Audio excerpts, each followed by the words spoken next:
Na-reject ka na ba? O hindi ka natanggap? Hindi pinansin ang talento mo? Pinili ang iba, iniwan ka?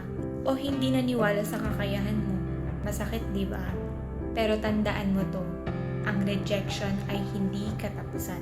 Ang rejection ay hindi hadlang. Sa totoo lang, minsan pa nga, blessing in disguise yan. Dahil ang pintuang isinara para sa'yo ay protection mula sa maling landas at paghahanda sa mas tamang oportunidad.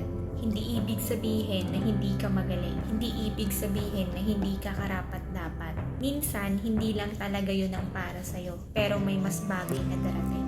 Kaya kung nararanasan mo ngayon ang rejection, umiyak lang kung kailangan, pero wag kang titigil. Magpahinga kung kailangan, pero wag na wag kang susuko. Dahil bawat hindi ay isang hakbang palapit sa tamang oo. Bawat saradong pinto ay nagtutulak sa'yo papunta sa mas maganda. At bawat pagkadapa ay nagpapaalala lang na buhay ka pa. At pwede ka pang lumaban. Rejection is redirection, kaya maniwala ka ulit sa sarili mo.